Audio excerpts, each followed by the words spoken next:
teewu diggante Iran ak Israël nekk na coow loo xam ne mën nañ cee jàppandi ne dafa door rek waaye kenn xamul ana fan lay mujjee aada ni ki samedi ci guddi wala sax ñu daal di wax li nga xam ne moo nekk dimanche bi on a vu une Amérique boo xam ne daanaka dafa daal di inséré wu ci li nga xam ne moo nekk guerru Israël ak Iran la grande question qu'on se pose moo nekk lan moo ko dugal ci guerre bi donc aada laataa ñuy gën a xuus tey jii Amérique bi nga xam ne dafa dugg ci guerru Israël ak Iran ba tey jii muy dem di attaquer li nga xam ne moo nekk des sites nucléaires tey lan nga jàpp ne moo dugal Amérique ci guerre bi.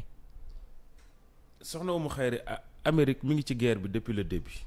mi ngi ci guerre bi depuis le début. depuis le début boo seetloo. mi ngi ci guerre bi parce que Amérique ak Israël boo xoolee seen relation. sur le plan militaire boo xoolee système de défense bi nga xam ne Israël moom la yor. Amérique moo koy piloté. moo ko téye Amérique maanaam Israël mënul dugg ci guerre sans pour autant Amérique yëg. xanaa kay ñoom dañuy àndu caay-caay nijaay moom jarbaat bi dina yëgal nijaay ji ne que maa ngi def nijaay ji génn taxaw ci àdduna bi yëpp ne yëguma tinuma te Israël il peut pas bouger sans pour autant avoir l'aval de l'Amérique c'est impossible donc depuis le début Amérique mook Israël musuñu réeroo cong bii nii cong am musuñu réeroo la preuve boo xoolee Amérique am na ñu bëri ñuy wax Donald Trump dafa xaw a jouer ce jeu de ruse pardon parce que Donald Trump au départ par rapport ak ces discussions ak l'Iran ils avaient donné 60 jours ñu war a dajaloo 2 jours avant ñu war a dajaloo pour 6e session bi Israël ne teel jug bombardé ko kon xam nga ni Israël kon xam nga ni Amérique il était au courant donc pourquoi quand il était même au courant Amérique première réaction mooy Israël il a le droit de se défendre waaw sauf que dafa fàtte ne c'est Israël moom moo tooñ Israël moo xëy ñëw dóor donc Amérique mosuñu réeroo et sur le plan militaire lëkkaloo boo xam ne kii mënul def lii sans pour autant kee yëg ko kee mënul def lii sans pour autant kii yëg ko ñoo bokk benn équipe donc Amérique yëgoon na ko depuis le départ maintenant ce qu'il faut souligner Israël moom Amérique système bu mu bëggoon dawee dafa bëggoon bàyyi Israël rek mu dem toroxal Iran yàlla bañ yàlla nanguwul sauf que Israël ci arrogance am ak ci peut-être que ni yëg boppam yaakaaroon ne bis bu dóoree Iran dootul jógati far yàlla def Iran da koo mbas dóor ba dalul mu mooy ba mu mooyee nag Iran da koo faj yu ko yéem jël doom de feeram bi maanaam largué ko ay bombe ba xamatul fu mu taxaw léegi nag Iran moom Israël jël défaite parce que boo xoolee première partie guerre bi Israël dafa jël défaite ba nan la Israël mujjee def di woote wàllu Amérique naan ko Amérique kaay dugg ci guerre bi woote na ko dem na ba nga xamante ni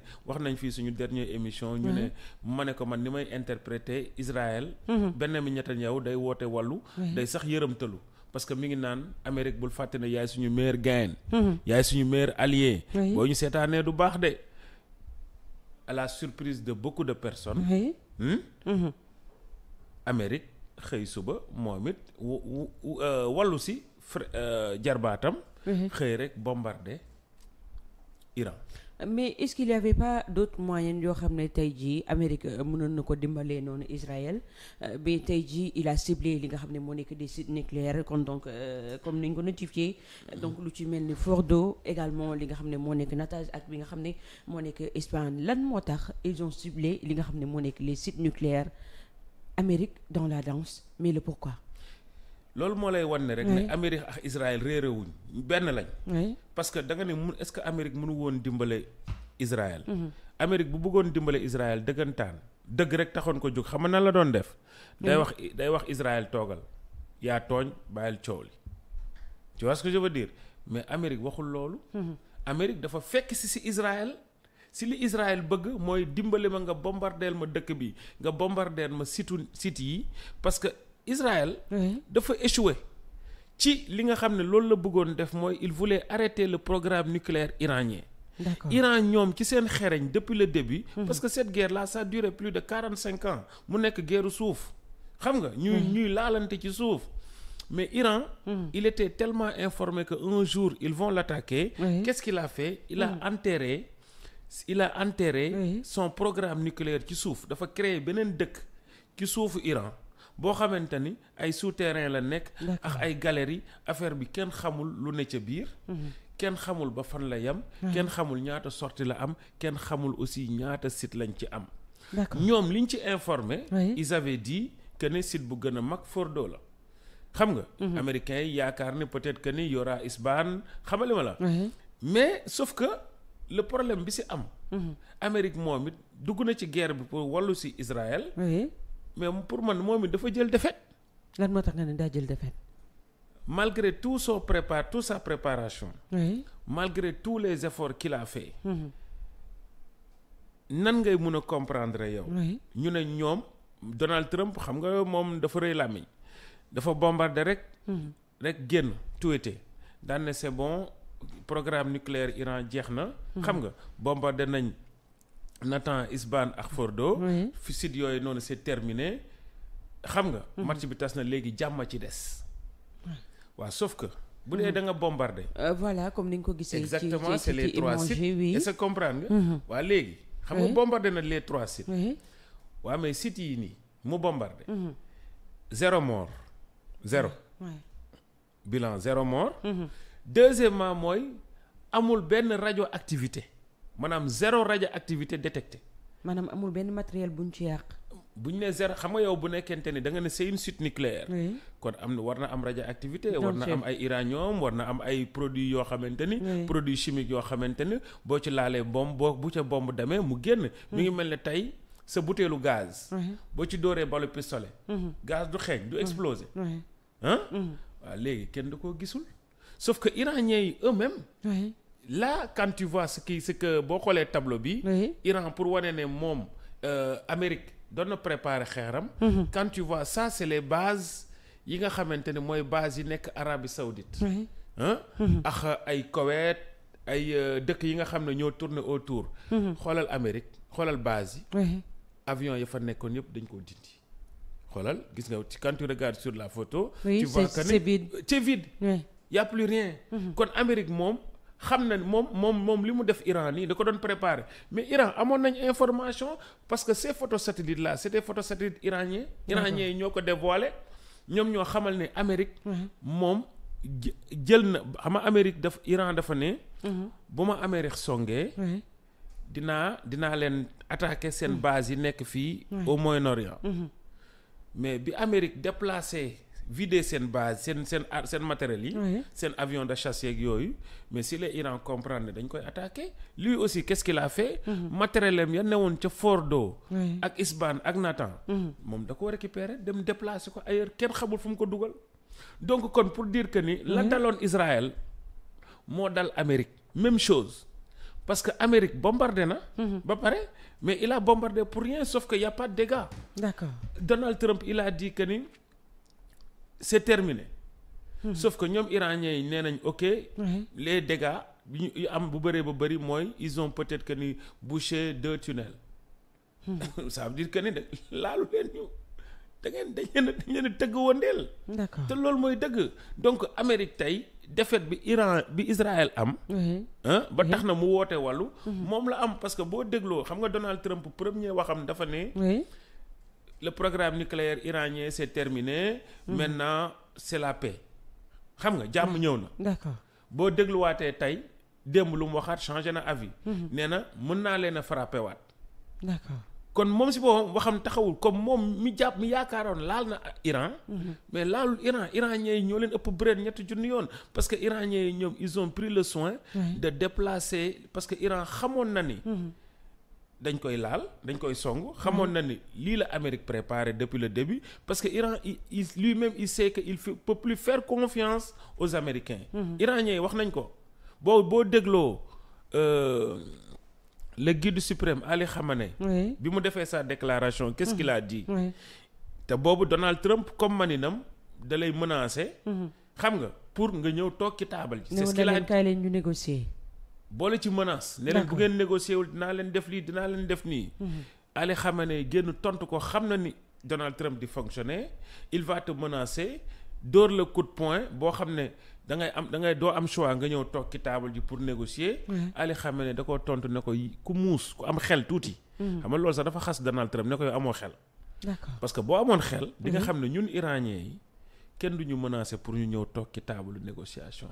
te bis boo dof-dofloo ba laal ñu jàppal na yow tous tes intérêts ici c'est terminé et la preuve l'intérêt des Américains wane nañ ko léegi ci carte bi fi nekk il a été touché parce que seen matériel yi fa nekk ci ces bases Moyen-Orient déplacé nañ ko te Iran atu yi mu yor dafa bëri Umu Xayri atu yi mu laal li mu génnagul dafa bëri comprendre nga ñit yaakaar ne Iran maanaam il est au ñu bëri lan moo leen jaaxal man personnellement bokk na ci li ma jaaxal Iran il a des avions de chasse yoo xam ne da koy jënd ci Russie bokk da ay avions de chasse am Iran il a des sous-marins nucléaires am na ay sous-marins boppam il en a plus de entre 30 et 40 kenn xamul exactement ñaata lañ yor Iran bul xam ñaata avion de chasse lañ yor Iran c'est non voilà gis nga xam li ma la Iran matériel li mu yoragum lépp maanaam daanaka moom génneegu ci dara ba pare xamuñu ñun fan lañ jëm maanaam génneegul ay bagaasam te Amérique moom la ak Israël la ñu mën yëpp ña ngi koy def seen bombe bi nga xam ne moom la boo xoolee premier jour non même sax avant ni ñu koy xeeti Amérique di si dugg si boo xoolee premier tweet Donald Trump dafa ne Iran sa programme nucléaire bi teg ko ñëwal toog nga négocier ndax Amérique am na bombe boo xam ne arme boo xam ne mosaguñ koo utiliser ci kaw suuf te bis bu ñu la ko utiliser bis bu ñu la ko dóoree yow fa ngay jaare faatu fa ngay jaare jeex xam nga loolu la Iran waxoon bombe boobu moo doon lan GBU 57 pourtant moom la kii dóor xam nga ñaata la si dóor 13 ñi naan 13 ñi naan 14 en tout cas minimum 13 dóor na ko ci te 13 yooyu noonu maanaam laalul Iran daf koo xosi c'est-à-dire que ni ñoom li ñu gënoon a yaakaar boo seen arme bi ñu gënoon a yaakaar utiliser nañ ko te Iran il est toujours debout Iran ngi taxaw mel ne maanaam droit dans ses bottes xam nga li ma la taxaw te génneegul maanaam 1/10 ci armam te teewul ba ko kii defee noonu ca guddi gi dimanche ci guddi gi samedi ci guddi on va dire quoi voilà fajaru dimanche Israël la ñu ndekkee duñ ko wax kenn Israël ay bombardement yu sax Israël la ñu ndekkee ñoom duñ ko wax kenn la ñu ndekkee ak la ñu añee ak la ñu yendoo ba tey ci suba ña ngay laal ay bagages ba ñoom dañoo waaru si yàlla te li ma jaaxal man ci mbir yëpp mooy da ngay gis ne Iran day rayer toute une quartier nga dégg ñu ne amul ay blessé rek a ci amul ay mort maanaam dañuy daaneel immeuble ba tas ñu bombardé immeuble ba ñu ne kenn deewul ci immeuble bi waaye am nañ ay blessé kon xam nga ne Israël ci nëbbatu la nekk ak ay wax lu dul dëgg parce que ñoom bañ nañ ba nga xamante ne c'est les journalistes yi doon génnee ay dañ leen interdit tere nañ ko fa filmer tere nañ ko fa joxe information tere nañ leen lépp c'est l'État qui contrôle tout parce que ils veulent pas montrer comment l'Iran est en train de les tabasser mi ngi leen di dóori karawaas yoo xam ne mi ngi leen di tapp yoo xam ne mujjee naa métti ci ñoom non méttiwul ndànk yaakaaroon nag ne maanaam Israël nee na day continuer Iran nee na ko ñëwal maa ngi lay xaar alors Adama bu ñu xoolee également li nga xam ne moo nekk cette attaque américaine nan la waa Iran def tey jii parce que ñu daal di fàttali comme ni ñu koy waxee avion yi nga xam ne tey jii ñoo daal di def attaques yi comment est-ce qu'ils ont fait selon toi ba détecté wuñ ko nan lañ def ba gis ñu ko nga yaakaar c'est une très très bonne question je pense que aussi quoi qu'on puisse dire ñaari sa question mën nañ ko répondre en 2 phases d'accord bii avion bi mooy saay-saay bi mooy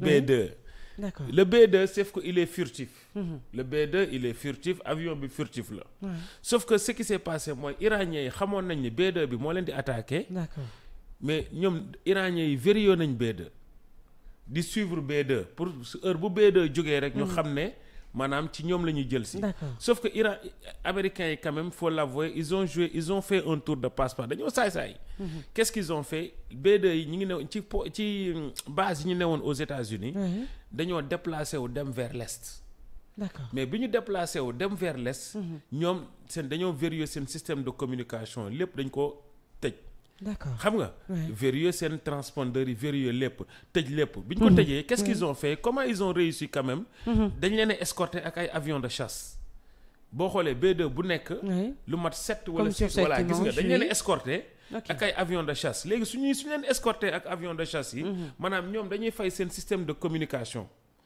et quand ils éteignent leur système de communication en fait maanaam mi ngi mel ne rek yow sa téléphone dañ ko verrouiller kii système de localisation boo dindee système de localisation bi téléphone bi mun na déplacer wu sauf que yow booy woote dootoo woote si téléphone bi ñu la localiser mais da ngay jël téléphone utiliser sama téléphone léegi nag am nga 7 téléphones 7 copines yoo àndal yoo xamante ni yow léegi ñoom système avion yi nga xamante ni ñoom avion de chasse yi 7 avions de chasse yi leen wër en général y a entre 7 et 6 yu leen di wër ñoo leen di escorter ñoom ñu nekk ci digg bi bu ñu nekkee ci digg bi ñoom daanaka dañuy nelaw rek dañuy teg seen piloteur système de pilotage automatique avion bi di daw ils vont pas communiquer mais sauf que yeneen avions yi ñooy communiquer donc iraniens yi dañuy jàpp ne kon c'est les avions de chasse ñooy B2 yi ñu xaar ñëwul et se comprendre nga donc en même temps il est furtif mooy tu peux pas le détecter parce que dañuy yéeg à 11 000 pieds xam nga donc ils ont un système ba pare ils ont choisi de faire un grand tour xam nga maanaam dañoo wiiri maanaam au lieu ñu jaar yoon bu jub bi dañoo wiiri mel ne ku jëmul maanaam d'accord ku jëmul ci destination bi ils ont fait le tour ça les a pris entre 17 heures de vol loolu moo expliqué ndekete pourquoi les avions ravitailleurs parce que Amérique dafa déplacer presque plus de 35 ravitailleurs avions yoo xamante ne ay genre mbande essence la ñu yor quoi ay ravitailleurs voilà ravitailleurs yooyu ñoo leen di ravitailler pendant des heures xam nga te bi ñu bombardé ba pare ñibbiwuñ dañoo resté ci kaw air bi pour laqatuwaat pour jéem a nëbbatuwaat pour ñu bañ leen a détecter donc système boobu noonu donc première réponse bi may indi maanaam ils ont joué une ruse def nañu ruse ba mën a bombarder Iran d'accord parce que B2 quand même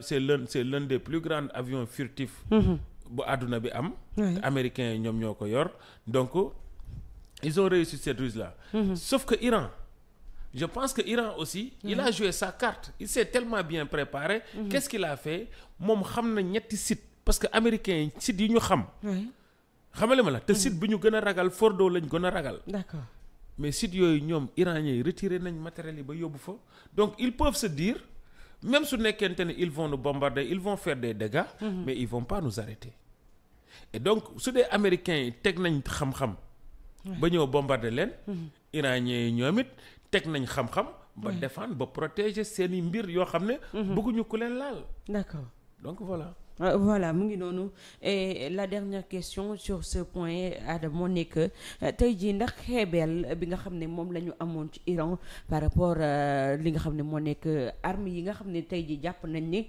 li ñu denc moo ëpp tey li ñu gis ci kaw ndax Israël tey jii amul rëccu ci li nga xam ne moo nekk li mu entamé yaakaaroon dina ci am victoire donc au premier tour mais tey jii gis nañ ne Iran dafa daal di révolter dal ci kawam dal bu am doole mais également li nga xam ne moo nekk la question sur les États-Unis ndax tey jii également ñoom amuñu ci mbetteel ñoom tamit. question bu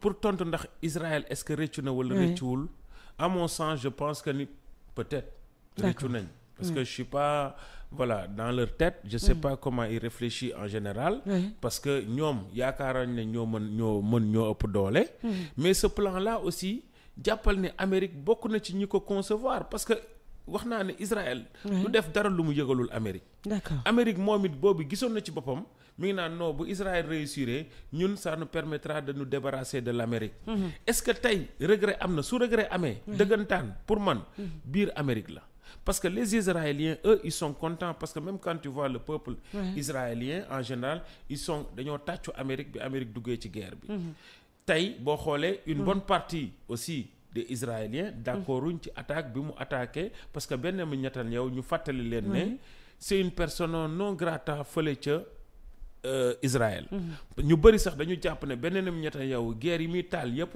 parce que xam na ni su guerre amatul moom prison la jëm parce que il est impopulaire déjà ci guerre bi mu tàmbali nii ci Gaza déjà problème la il est impopulaire mais comme Israël ñoom dañu baaxoo seen dëkk su nekkee ci jafe-jafe ñoom ñëpp dañuy booloo régler problème ba pare suñu paree soog a lijjanti yow sa problème benn ñetti ñoom xam na loolu moo tax moom du bëgg problème jeex lu bëgg jàmm am problème sur problème. problème sur problème bu jeex mu indiwaat beneen am na ñu xalaate noonu maintenant Amérique nag je pense que ni ñoom ñoo am problème surtout Donald Trump moo nar a ëpp problème ñëpp Donald Trump non parce que si biiram biir Donald Trump xam nga dafa am tey lu ñuy wax la guerre des MAGA mooy système bi nga xam ne mooy voilà ce qui tournait autour de Donald Trump. D'accord. Mais dañu am guerre ngan di guerre si biir. parce que ki nga xam ne mooy Steve Bannon voilà mi ngi nii.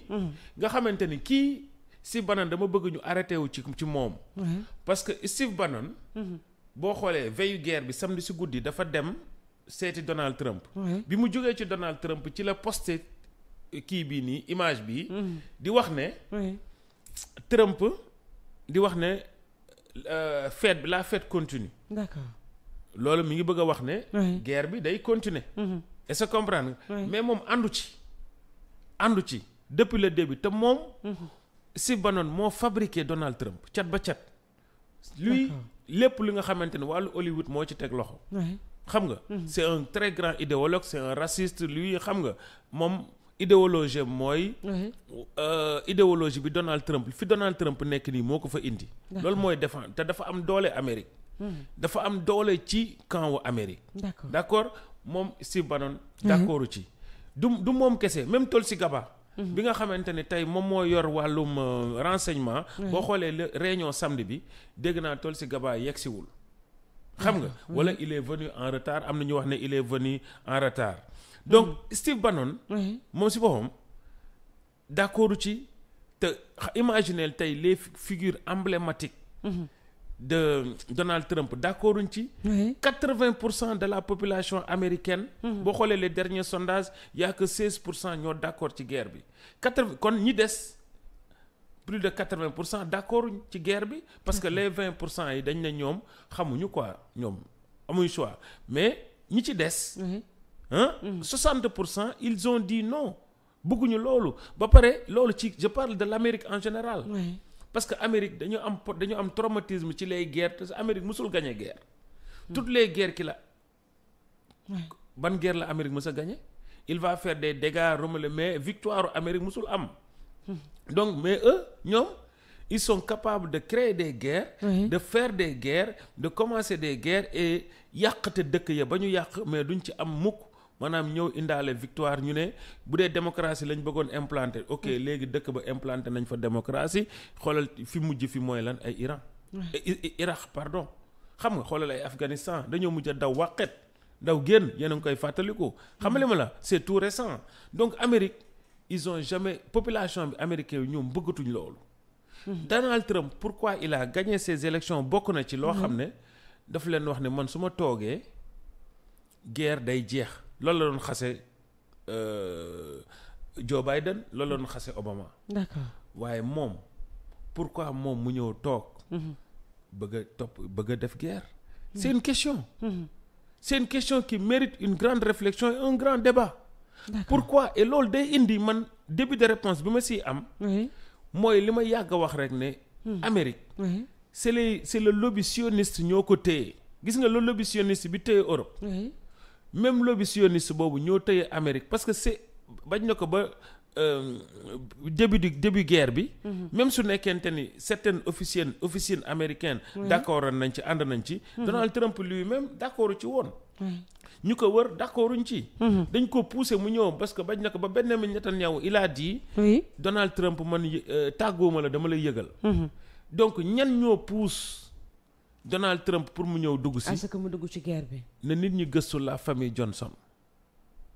cette famille Johnson cette famille juive nga xamante ni dañu am doole Amérique. il fait partie des lobbies les plus puissants aux États-Unis cette famille là Johnson nga xamante ni ñoom ñoo téye Israël ñoo téyel Benjamin Netanyahu. mais bokk nañ ci ñi nga xam ne am dañoo jouer un grand rôle ci falum Donald Trump te dañoo jege Donald Trump. donc tey. nañu réfléchir ci loolu nañu xalaat pourquoi moom mu taxaw Donald Trump nga xam ne ni mu gëmee électorat am nga xam ne bi mu faloo li mu njëkk a def mooy lépp lu mu diggoon électorat am da cee nekk waaw moom mu bokk ci li mu leen diggoon ne leen su ma faloo dootuma guerre damay arrêter toutes les guerres. bañ naa ko ba guerre Ukraine beeg kii bi dafa ne woon il lui faut xawma lan 100 jours.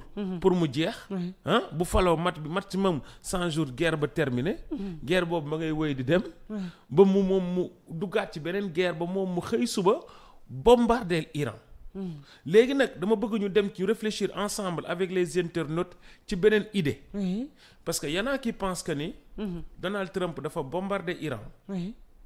pour calmer Israël pour wan ne Israël ne ko ok li nga bëggoon def naa ko. d'accord calmer naa Israël parce que boo xoolee son tweet qu'il a écrit maintenant nucléaire Iran jeex na. li des mooy la paix est-ce que deful loolu pour calmer Israël. calmer leen jox leen ay niwaakinin. en attendant pour nag ne leen léegi nag maintenant Israël arrête de nous appeler au secours. est-ce que comprendre nga. maintenant léegi li des mooy nañu toog ñu négocier ak Iran. sauf que même cette stratégie là ça peut pas marcher. parce que Iran ñoom nee nañ boo ñu xasee ba dóor dañuy fayu. bombardement bi Israël bi Iran bi Amérique def. mais Iran il faut que mu fayu.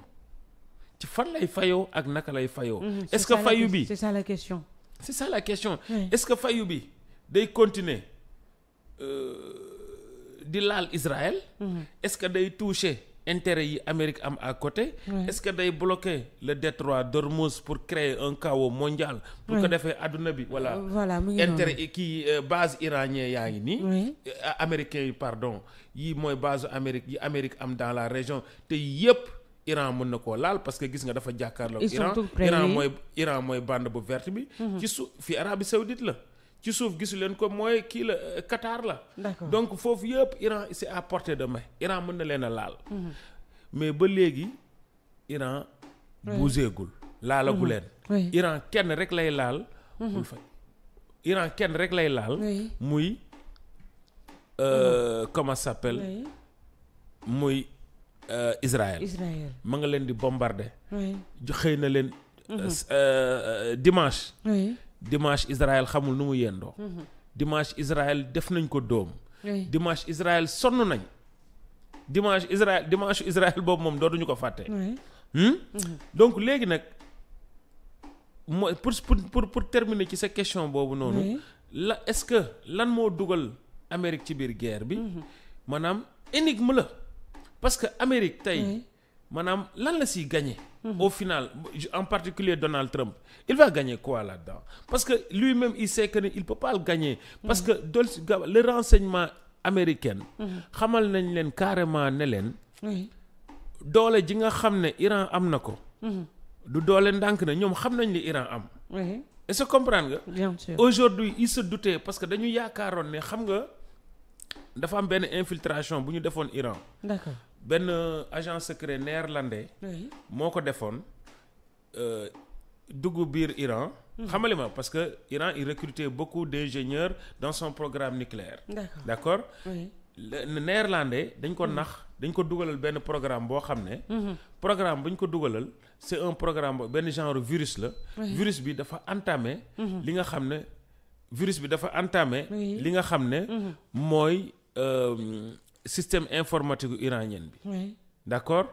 ba yàq lu bari ci système informatique iranien bi. Iran avant mu koy découvrir xam nga il a fallu un peu de temps loolu Amérique doon ci bàkku nag c'était en 2013 ou je veux pas dire de conneries à peu près c'était vers les années 2000 il y a presque à peu près 10 ans. d'accord. mais Iran. damay wax chaque fois ne Iran day jàng ci ay coups yu muy jël. day jàng ci ay coups yu muy jël. Iran qu'est-ce qu'ils ont fait comme xamoon nañu ils étaient infiltrés. donc niveau bi nga xam ne fa lañ tefoon seen système de fa lañ doon defee seen programme nucléaire. dañ koo changer. fañ daan làq. quand ils découvrent que ne yow nii sax dinañ xam ne yow mii agent secret nga. est-ce que dañ lay bàyyi nga dugg si. boo ñëwee mi ngi mel ne boo dugg see tey ci kër gi. dañ lay dugal ci néeg bi. dugal la ci néeg bi. wan la fa ay bagages nga yaakaar ne bagages yii nii moom moo fa nekk. ndekete fa bagages ne ma nga ca garage ba. wala ma nga feneen yow quand tu vas sortir donner des renseignements. tu vas donner des fausses renseignements alors que tu les atteindras pas. et ça nañ ci bàyyi xel. parce que pourquoi Israël ak Mossad ni ñu taqe.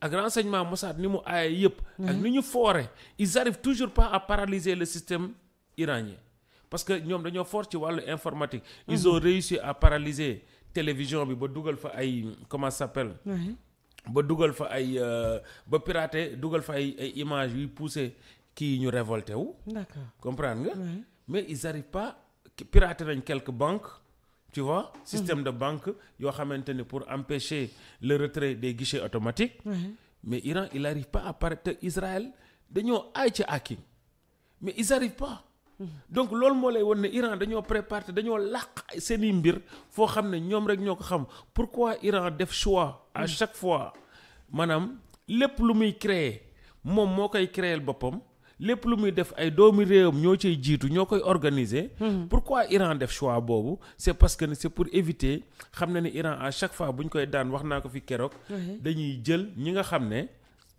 ñoom ñooy ay étranger ñoo ngi jël ay service secret agent secret dugal leen agent secret yooyu noonu xam nga jël fa ay information joxaat ko américains yi wala israéliens yi ñoom comme dañoo dem ba comprendre loolu léegi dañuy jël ay agent secret di lay jox ay fausse information parce que am na loo xamante ni kenn waxu ko te waxagu ko te dafa am te man démb laa ko découvrir ndekete Iran bëri na ces batteries de missiles de défense yoo xam ne ndekete ay carton la woon en fait yu ma aligné woon ci kaw tali bi au long des routes xam nga d'après man article bu ma lire au long des routes ndekete batterie de missiles yooyu ay leurre la batterie de missiles yoo xam ne ay genre carton la ñu def yoo xamante ne du ay vrai batterie de missiles pour may israéliens yi seen avion de chasse yi bu ñu ñëwee bombardé ba pare ba dem toog ñu fekk leen fa ñoom it di leen joori missile di leen tóori missile donc iraniens yi tey ku leen xeeb je pense que ni fa ñu jëm guerre bi xawma combien de temps ça va durer parce que Washington Donald Trump dafa wax mu ne